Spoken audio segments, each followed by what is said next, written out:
What's up everybody and welcome to the channel. Today we're here at Overland Expo with Toyota taking a look at the all-new 2024 Toyota Land Cruiser.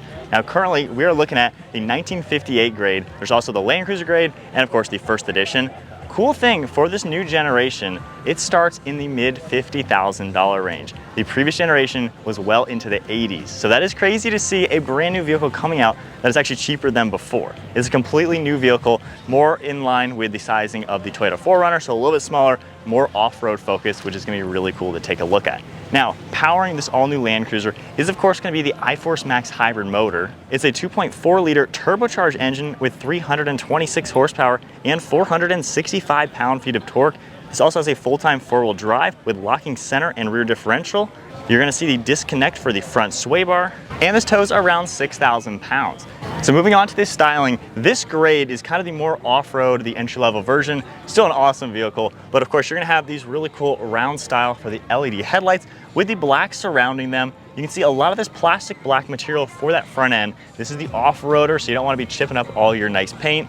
We have the old school Toyota logo spelled out, and you're gonna see down below, we have more openings to provide maximum cooling to the engine, and down below, you even see the metal skid plates, just to keep this SUV protected off-roading.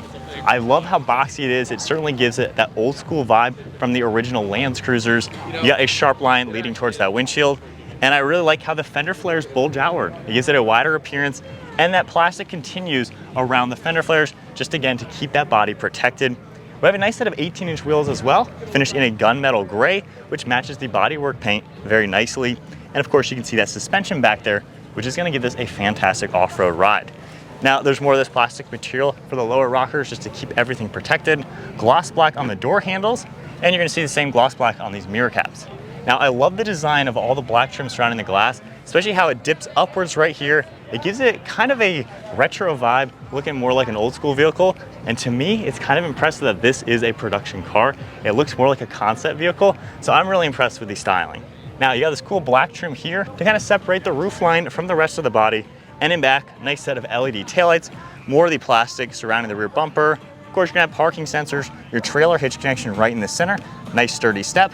And I love we get blacked out Land Cruiser, Toyota, and then of course the iForce logo. Now in back, this has the normal style for the glass right here. It'll open up to reveal a ton of storage space into this cargo area, which is a really good touch. And comparing it to previous generations, we can just press the button, and of course, we can just lift this open to take a look at the rest of the cargo area. Now you can see there is kind of a step right here. There's a little bit of storage underneath, but overall you have a pretty good amount of storage space with a privacy cover. There's a little bit of a step to enter and exit when you're loading items. However, it's pretty roomy, kind of like the previous generation Toyota 4Runners. Now we can manually close this, and then let's take a look at these rear seats. Now sitting into the backseat with this Land Cruiser. So this edition is more of the base model. It has a fabric material throughout the interior. It kind of feels like an old school fabric. So there's like a lot of heritage I'm feeling in this car. The seats themselves, while we're sitting on kind of an angle, of course this thing is already off-roading, they're pretty comfortable, decent recline. And in the center, this can seat 3 people. If we open this up, we have a nice armrest with 2 cup holders. There are rear climate vents back here. It even says Land Cruiser up on this section. We of course have a few plugs and then storage all behind. Now I'm 5'11" sitting back here. I have like that much headroom. So you can tell this is meant for adults to be in. You know, you and your friends can have some fun off-roading. Got good armrests on the door panels, grab handles up above as well. And overall pretty good legroom and room overall. Now these seats are also gonna fold down. If I just grab this lever, you can actually recline them. Take a look at that. Actually, let me just show you on this side. Look at that recline. Wow, that's impressive. I didn't expect that. This is actually pretty comfortable. So certainly this is gonna be a good family SUV with those. Now you're not gonna be able to slide them forwards or back. I would assume the battery pack is underneath. However, if we go ahead and grab that recline lever and pull this all the way forward, we're gonna fold these seats nicely, and they can even go all the way up to reveal more cargo area.